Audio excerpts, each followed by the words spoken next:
Assalamualaikum warahmatullahi wabarakatuh. Perkenalkan, saya Rizky Septian Nangoy dengan NIM 25612073 dari kelas Manajemen Malam 1. Pada video kali ini, saya akan menjelaskan tentang dampak positif teknologi informasi. Tetapi bukan hanya berupa teori, saya akan menjelaskan dengan contoh dan kasus yang sering terjadi di kehidupan sehari-hari supaya lebih mudah dipahami. Di zaman sekarang, teknologi informasi sudah menjadi bagian penting dalam kehidupan manusia. Hampir semua aktivitas menggunakan teknologi, mulai dari komunikasi, belajar, bekerja, sampai berjualan.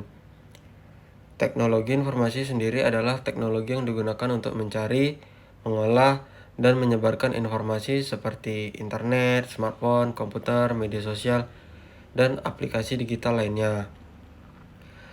Kasus pertama yang menunjukkan dampak positif teknologi informasi adalah dalam bidang komunikasi. Misalnya, ada seorang anak yang merantau keluar kota untuk bekerja atau kuliah. Dulu, ketika teknologi belum berkembang, komunikasi dengan keluarga cukup sulit karena harus menggunakan surat atau telepon umum yang biayanya sangat mahal. Tetapi sekarang, dengan adanya aplikasi seperti WhatsApp dan video call, orang tersebut bisa berkomunikasi dengan keluarganya setiap hari secara gratis dan cepat. Contoh lainnya terjadi saat pandemi COVID-19 beberapa tahun lalu. Banyak orang tidak bisa bertemu langsung karena adanya pembatasan aktivitas. Namun, teknologi informasi membantu masyarakat tetap bisa berkomunikasi melalui video call, meeting online, dan media sosial. Banyak perusahaan tetap berjalan karena rapat dilakukan secara online menggunakan Zoom atau Google Meet. Dari kasus ini terlihat bahwa teknologi informasi membantu manusia tetap terhubung walaupun berada di tempat yang berbeda. Kasus kedua terjadi dalam bidang pendidikan. Contohnya, ada seorang siswa yang tinggal di daerah yang jauh dari pusat kota.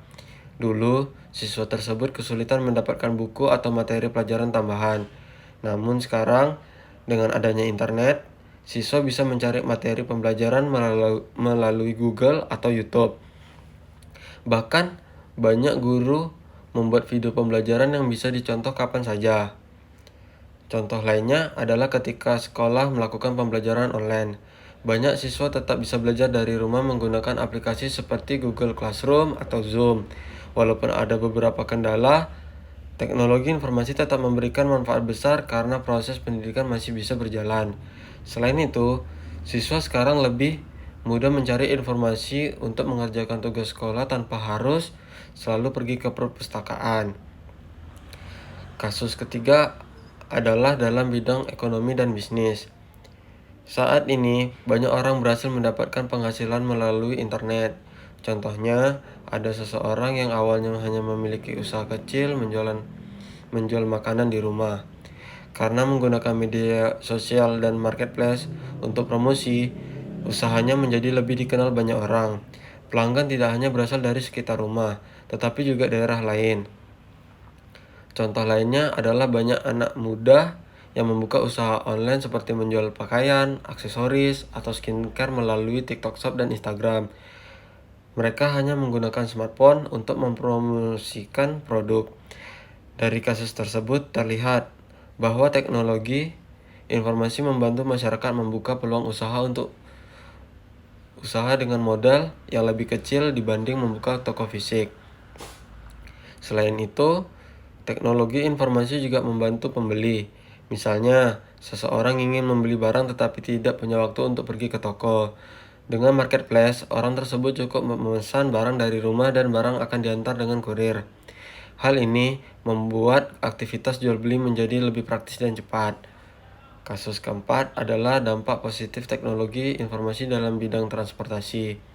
Dulu, ketika seseorang ingin naik ojek atau taksi, mereka harus mencari langsung di jalan. Namun sekarang, dengan adanya aplikasi transportasi online, masyarakat cukup memesan kendaraan melalui smartphone. Contohnya, seseorang pekerja yang terlambat pergi ke kantor bisa dengan cepat memesan ojek online tanpa harus berjalan jauh mencari kendaraan. Selain itu, aplikasi transportasi juga membantu pengemudi mendapatkan pekerjaan dan penghasilan tambahan. Banyak orang yang sebelumnya menganggur akhirnya memiliki pekerjaan sebagai driver online.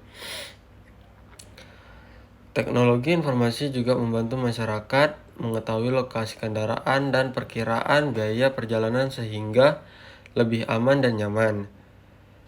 Dari kasus ini terlihat bahwa teknologi informasi membantu aktivitas masyarakat menjadi lebih mudah dan efisien. Kasus kelima adalah dalam bidang kesehatan. Misalnya, ada seseorang yang sedang sakit tetapi rumah sakit berada cukup jauh dari tempat tinggalnya. Sekarang, orang tersebut bisa berkonsultasi terlebih dahulu dengan dokter melalui aplikasi kesehatan. Dengan begitu, pasien bisa mendapatkan informasi awal tanpa harus datang ke rumah sakit. Contoh lainnya, penggunaan teknologi di rumah sakit. Data pasien sekarang disimpan secara digital sehingga dokter lebih mudah melihat riwayat kesehatan pasien. Hal ini membantu pelayanan menjadi lebih cepat, mengurangi risiko kehilangan data. Saat pandemi COVID-19, teknologi informasi juga sangat membantu masyarakat mendapatkan informasi kesehatan dengan cepat. Pemerintah dan tenaga kesehatan dapat menyebarkan informasi mengenai cara menjaga kesehatan melalui media sosial dan internet. Dari kasus ini, terlihat bahwa teknologi informasi membantu meningkatkan pelayanan kesehatan dan kesadaran masyarakat. Kesimpulannya, teknologi informasi memberikan banyak dampak positif dalam kehidupan manusia. Teknologi membantu komunikasi menjadi lebih mudah, pendidikan menjadi lebih praktis, bisnis berkembang lebih cepat, pekerjaan menjadi lebih efisien, dan aktivitas sehari-hari menjadi lebih sederhana. Dari berbagai kasus tadi, dapat dilihat bahwa teknologi informasi sangat membantu kehidupan masyarakat modern. Karena itu, kita harus bisa mengikuti perkembangan teknologi dan menggunakan teknologi secara bijak agar memberikan manfaat bagi diri sendiri maupun orang lain. Sekian penjelasan dari saya mengenai dampak positif teknologi informasi. Terima kasih dan semoga bermanfaat. Wassalamualaikum warahmatullahi wabarakatuh.